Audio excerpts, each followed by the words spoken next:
हर किसी को कभी ना कभी प्यार होता ही है और कहते हैं पहला प्यार भुलाए नहीं भूलता कोई।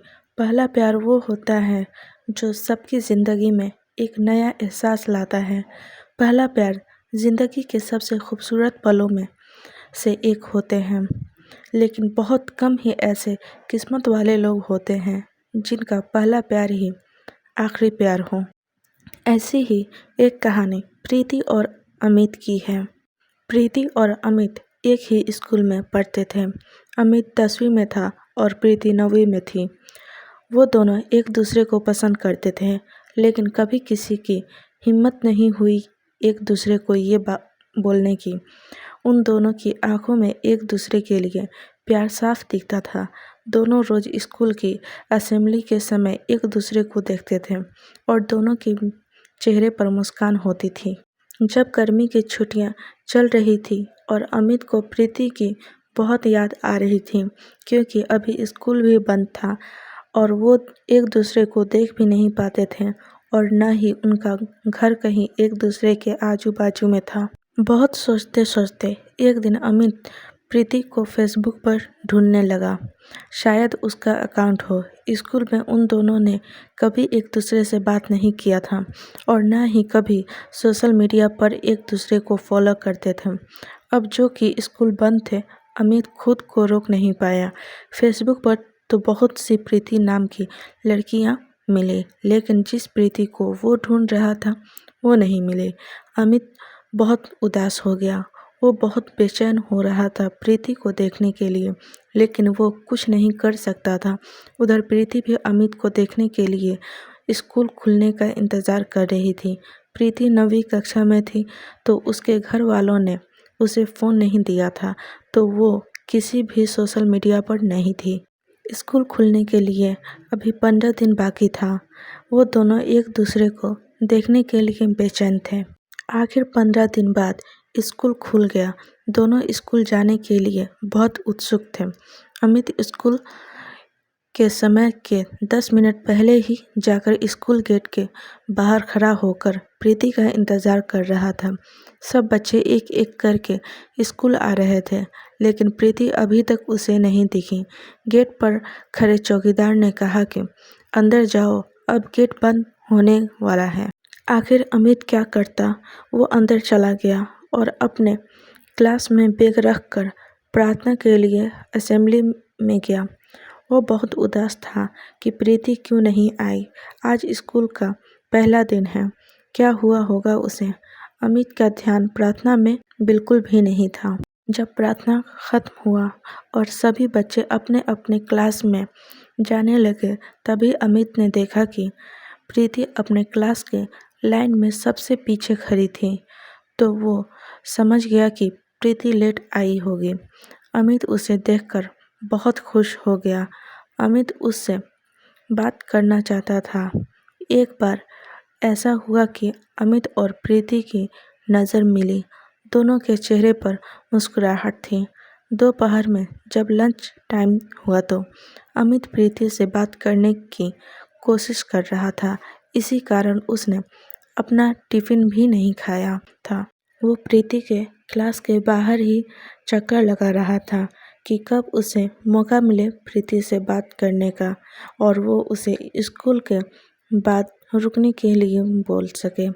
तभी थोड़ी ही देर में प्रीति को क्लास से बाहर आते हुए देखा। वो अकेले थी।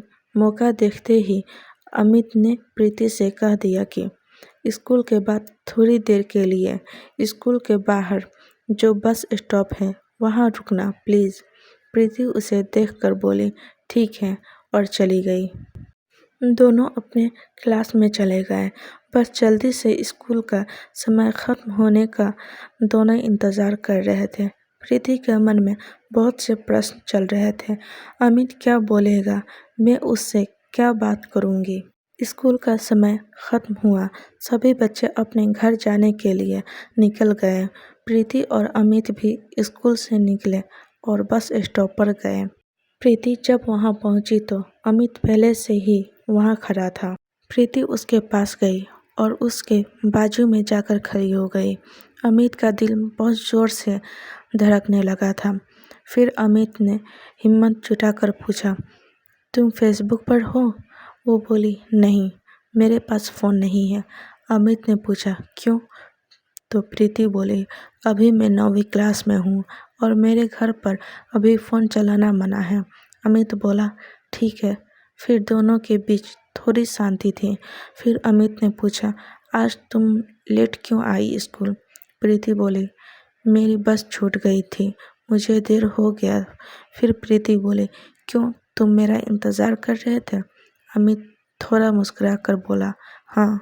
फिर अमित ने पूछा कि अभी तुम घर चली जाओगी, तो अगर मुझे तुमसे बात करना हुआ तो कैसे बात करूँगा? तुम अपना नंबर दो ना। प्रीति बोली, क्या बात करना है तुम्हें? अमित बोला, ऐसी कोई बात नहीं है, लेकिन फिर भी अगर बात करने के लिए मन हुआ तो। प्रीति बोली कि मेरे दोस्तों के पास मेरे पापा का नंबर है, उनको मुझसे बात करना रहता है या कुछ काम रहता है तो वो उस पर फ़ोन करते हैं, लेकिन मैं तुम्हें वो नंबर नहीं दे सकती। और तभी प्रीति की बस आ गई और वो अमित को बाय बोलकर चली गई। अमित उधर ही रुका था थोड़ी देर तक और सोच रहा था कि वो प्रीति से कैसे बात करे। यही सोचते सोचते वो घर चला गया। उसी प्रीति की बहुत याद आ रही थी। उधर प्रीति भी रात भर सोई नहीं। उसे वो सब बात याद आ रही थी जो उसके और अमित के बीच हुई थी बस स्टॉप पर। आज पहली बार दोनों ने एक दूसरे से बात किया था। अगले दिन फिर दोनों स्कूल में मिले। दोनों खुश थे एक दूसरे को फिर से देखकर। कुछ दिनों तक ऐसा ही चलता रहा। वो दोनों बस स्टॉप पर थोड़ी देर के लिए मिलते और फिर अपने अपने घर चले जाते। एक दिन अमित ने सोचा, बस हो गया, मैं और ऐसे नहीं रह सकता। अब मैं प्रीति को अपने दिल की बात कह दूंगा। फिर क्या, अगले दिन बस स्टॉप पर प्रीति से मिलने गया तो बहुत ही हिम्मत जुटाकर गया था। अमित अंदर से बहुत घबराया हुआ था कि प्रीति क्या बोलेगी। जब वो बस स्टॉप पर मिले तो प्रीति उससे अपने परीक्षा के बारे में बात कर रही थी। तभी बीच में अमित बोल पड़ा, मुझे तुमसे कुछ बात करनी है। प्रीति बोली, हाँ बोलो। अमित चुप हो गया। उसके दोनों पैर कांपने लगे। फिर उसने आंख बंद करके जल्दी से बोल दिया, आई लव यू। ये सुनते ही प्रीति का दिल जोर जोर से धड़कने लगा। उसे समझ नहीं आ रहा था कि वो क्या बोलेगी। अमित ने उससे कहा, कुछ बोलो, तुम क्या सोचती हो मेरे बारे में? प्रीति चुप ही थी। अमित ने कहा, मुझे इंतज़ार रहेगा तुम्हारे जवाब का, और उधर से चला गया। प्रीति उधर ही रुकी थी। फिर कुछ ही देर में बस आई और वो भी चली गई। दोनों रात भर सोए नहीं। प्रीति सोचती रही, क्या बोलूँ मैं अमित को? ये सब जो हो रहा है सही है या गलत है? अमित बेसब्री से कल का इंतज़ार कर रहा था प्रीति के जवाब के लिए। अगले दिन अमित स्कूल पहुंचा और देखा कि प्रीति आज स्कूल ही नहीं आई तो वो और ज़्यादा बेचैन हो गया। प्रीति स्कूल क्यों नहीं आई? उसके मन में ऐसे बहुत से प्रश्न चल रहे थे। वो किसी को कुछ पूछ भी नहीं सकता था। वो नहीं चाहता था कि स्कूल में यह बात किसी को पता चले और प्रीति को कुछ परेशानी हो। वो बस प्रीति के बारे में ही सोच रहा था। पढ़ाई में बिल्कुल भी ध्यान नहीं था। उसका स्कूल खत्म हुआ तो वो सबसे पहले बस स्टॉप गया जहाँ वो रोज़ प्रीति से मिलता था। कुछ देर वही खड़ा था। वो फिर उदास होकर घर चला गया, इसी उम्मीद में कि कल जब प्रीति स्कूल आएगी तब उससे सब पूछ लूँगा। अगले दिन प्रीति स्कूल आई थी और स्कूल के बाद वो उसी बस स्टॉप पर अमित से मिली। प्रीति के आते ही अमित उससे पूछने लगा, क्या हुआ था? कल तुम स्कूल क्यों नहीं आई थी? प्रीति बोली, कुछ नहीं, लेट हो गया था। अमित ने बोला, तो क्या हुआ? लेट ही आ जाती जैसे पहले आई थी देर से। प्रीति बोली, नहीं, ज़्यादा लेट हो गया था क्योंकि मैं लेट सोकर उठी थी। अमित मुस्कुराने लगा और फिर पूछा कि क्या सोचा? मैंने तुमसे कुछ कहा था कल। प्रीति चुप ही थी, फिर बोली, क्या बोलूं, मुझे कुछ समझ ही नहीं आ रहा है। अमित बोला, उसमें इतना क्या सोचना, मुझे पता है तुम भी मुझसे प्यार करती हो। मैंने देखा है तुम्हारे आंखों में। प्रीति मुस्कुराने लगी। फिर अमित प्रीति का जवाब समझ गया और बोला, मैं समझ गया तुम्हारा जवाब, लेकिन सुनो, मुझे तुमसे बात करना रहता है। कैसे करूं? तुम्हारे पास तो फ़ोन भी नहीं है।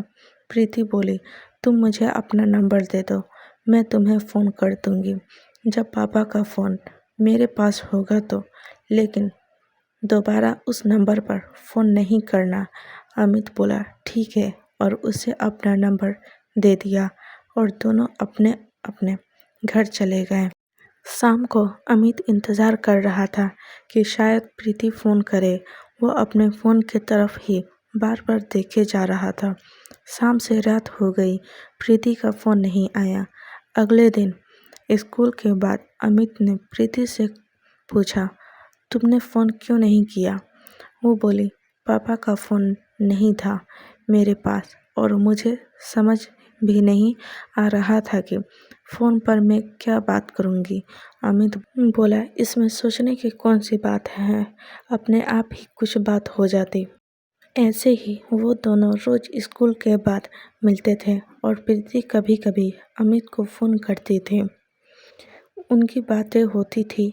एक दिन ऐसा आया कि अमित का स्कूल में आखिरी दिन था क्योंकि वो 10वीं क्लास के बोर्ड की परीक्षा शुरू होने वाली थी और 10वीं क्लास की बोर्ड परीक्षा की पढ़ाई के लिए छुट्टी होने वाली थी। दोनों आज बस स्टॉप पर मिले। प्रीति बहुत उदास थी कि कल से अमित स्कूल नहीं आएगा और अमित भी बहुत उदास था। प्रीति ने अमित से कहा कि अच्छे से पढ़ाई करना बोर्ड पेपर के लिए। अमित बोला, हाँ। अमित की आंखों में आंसू थे और उसने कहा, कल से मैं तुमसे नहीं मिल पाऊंगा। प्रीति शांत थी और बोली, ऐसे उदास मत हो, मैं तुम्हें फ़ोन करूंगी रोज़। अमित प्रीति को गले लगाना चाहता था, लेकिन दोनों बस स्टॉप पर थे, इसलिए अमित ने कुछ नहीं किया, बस प्रीति का हाथ पकड़ कर खड़ा था। वो सोच रहा था कि काश समय इधर ही रुक जाता और दोनों हमेशा के लिए एक साथ ही रहते, लेकिन ऐसा नहीं हो सकता था। प्रीति की बस आ गई। अमित उसका हाथ छोड़ने के लिए तैयार ही नहीं था। प्रीति उसे बहुत समझा रही थी कि मुझे जाने दो, घर पहुंचने में देरी हो जाएगी तो मम्मी पूछेगी कि देर से क्यों आई। अमित फिर भी उसका हाथ छोड़ने को तैयार नहीं था। उसने प्रीति का हाथ पकड़ा ही था और बस चली गई। प्रीति बोली, देखो बस भी चली गई, अब दूसरी बस कब तक आएगी? अमित बस प्रीति को देखे जा रहा था। कुछ ही देर में दूसरी बस भी आ गई।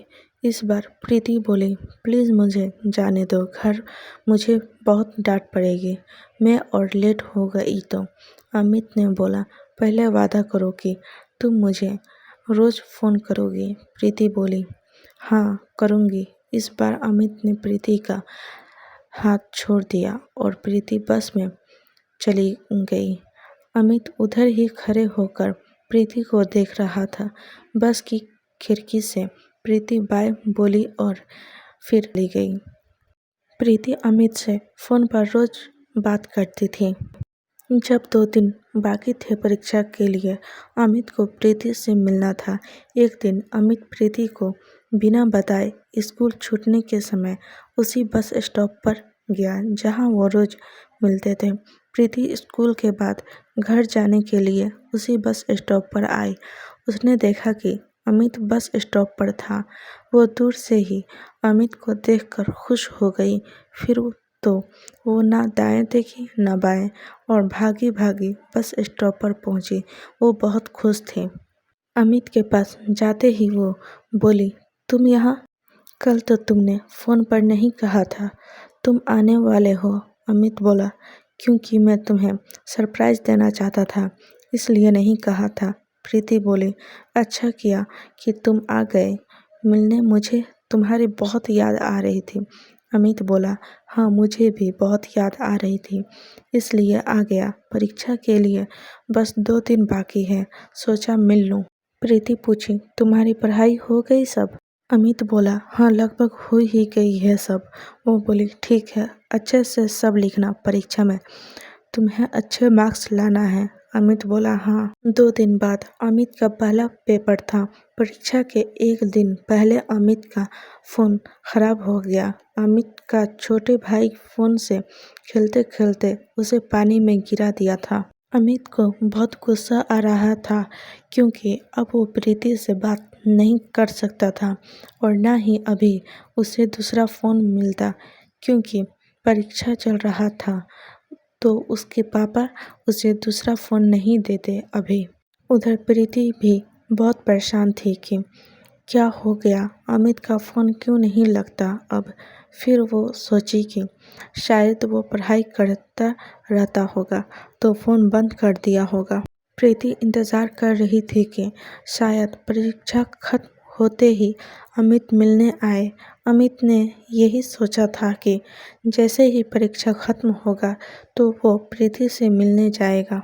अमित बहुत खुश था कि परीक्षा के बाद वो सीधा बस स्टॉप जाएगा प्रीति से मिलने। आज उसका हिंदी विषय का परीक्षा था। वो परीक्षा में जल्दी जल्दी हाथ चला रहा था कि जल्दी से पेपर खत्म और वो प्रीति से मिलने जाए। पेपर खत्म हुआ और वो सबसे पहले अपनी क्लास से निकला और सीधा उसी बस स्टॉप पर गया। अभी स्कूल की छुट्टी होने के लिए 2 घंटे बाकी थे, फिर भी वो चला गया उधर और इंतज़ार कर रहा था प्रीति का। वो 2 घंटे भी उसे अब सालों लग रहे थे। 3 बज गए, स्कूल के छूटने का समय हो गया। अमित की नज़र बस प्रीति को देखने के लिए बेचैन थी। वो बेसब्री से उसका इंतज़ार कर रहा था। आखिर प्रीति उसे दिख गई बस स्टॉप के तरफ आते हुए। प्रीति की नज़र अमित की और दूर से ही गई। वो खुद को रोक नहीं पाई और वो दौड़ने लगी कि जल्दी से अमित के पास पहुंच जाए। उसको इतना भी ध्यान नहीं था कि वो रोड पर दौड़ रही है। तभी अचानक से दूसरी तरफ से एक ट्रक बहुत ही तेजी से प्रीति के तरफ आ रहा था। अमित कुछ कर पाता उसके पहले वो ट्रक प्रीति को टक्कर मारकर चला गया। अमित को कुछ समझ ही नहीं आया। वो उधर ही खड़ा रह गया कुछ देर और प्रीति के आजू बाजू बहुत भीड़ इकट्ठा हो गई। तभी किसी ने एम्बुलेंस को फ़ोन किया। अमित दौड़ के प्रीति के तरफ गया। वो उसके पास जा ही रहा था कि उधर खड़े लोगों ने उसे रोक दिया। वो बिल्कुल शांत हो गया था। उसे समझ ही नहीं आया कि क्या हुआ। थोड़ी ही देर बाद एम्बुलेंस आई और प्रीति को पास वाले अस्पताल लेकर गई। अमित उधर ही खड़ा रह गया। कुछ देर बाद वो भी अस्पताल गया और प्रीति के लिए पूछताछ किया और उसके कमरे के तरफ गया। उधर उसने देखा कि प्रीति के मम्मी पापा भी आ गए हैं। अमित थोड़ी दूर ही खड़ा हो गया। उसने देखा कि प्रीति की मम्मी रो रही थी। ये सब देखकर उसे भी रोना आ रहा था। कुछ देर बाद एक डॉक्टर निकले प्रीति के रूम से। प्रीति के पापा डॉक्टर के पास गए और उनसे पूछने लगे, कैसी है मेरी बेटी? वो ठीक तो है ना? डॉक्टर उदास दिख रहे थे। फिर वो बोले, हम आपकी बेटी को नहीं बचा पाए। ये सुनते ही अमित वहाँ से चला गया। उसे बिल्कुल नहीं समझ आ रहा था कि वो कहाँ जाए, क्या करे। वो बस स्टॉप के थोड़ी दूर पर एक गार्डन था, वहाँ जाकर बैठ गया। वो बहुत रोने लगा। उसे प्रीति की बहुत याद आ रही थी। वो सोच रहा था कि प्रीति उसके वजह से ही आज उसके साथ नहीं है। ना वो आज उससे मिलने आता और ना ही वो सब हुआ होता। शाम हो गई थी। अमित वहाँ ही बैठकर बहुत रोए जा रहा था। फिर किसी ने अमित को रोते हुए देखा तो उसने पूछा, क्या हुआ? तुम यहाँ बैठकर क्यों रो रहे हो? अमित कुछ नहीं बोला। फिर उस आदमी ने कहा कि घर जाओ, बहुत देर हो गई है। तुम्हारे मम्मी पापा तुम्हारा इंतज़ार कर रहे होंगे। वो उधर से उठा और धीरे धीरे चलते चलते घर आया। उसकी मम्मी उससे पूछने लगी, कहाँ था इतने देर तक और परीक्षा कैसा था आज का? अमित बोला, ठीक था। और वो परीक्षा के बाद अपने दोस्त के घर चला गया था। इतना बोलकर वो अपने कमरे में चला गया। उसे खुद पर बहुत गुस्सा आ रहा था। वो बहुत रोया। वो खुद को माफ़ नहीं कर पा रहा था। वो बस यही सोच रहा था कि सब उसकी गलती थी। प्रीति की वो हालत उसकी वजह से हुई। कुछ महीनों बाद अमित का रिजल्ट आया बोर्ड परीक्षा का। उसने अपना रिजल्ट देखा और वो अच्छे नंबरों से पास हुआ था। उसे अपने रिजल्ट की कोई खुशी नहीं हुई। वो बस यही सोच रहा था कि प्रीति होती तो वो कितनी खुश होती। उसका रिजल्ट देखकर अमित अब बिल्कुल बदल गया था। अब वो ज़्यादा किसी से बात भी नहीं करता था, बस अकेले अकेले रहता था। आगे की पढ़ाई के लिए उसके मम्मी पापा ने उसे हॉस्टल भेज दिया। अमित वहाँ जाकर थोड़ा बदल रहा था। अब वो बाकी लोगों में थोड़ा घुल मिल कर रहता था, लेकिन वो प्रीति को नहीं भूला था और ना ही खुद को माफ़ कर पाता था। वो पूरी ज़िंदगी खुद को प्रीति का गुनहगार समझता रहा। वो बस सोचता रहता कि उसके वजह से प्रीति उसे हमेशा के लिए छोड़ कर चली गई। फ्रेंड्स, स्टोरी कैसी लगी कमेंट में ज़रूर बताएं। किस टाइप की स्टोरी चाहिए ये भी बताएं। चैनल पर नए हो तो सब्सक्राइब करें। वीडियो पसंद है तो लाइक करें। मिलते हैं नेक्स्ट स्टोरी के साथ। Bye bye.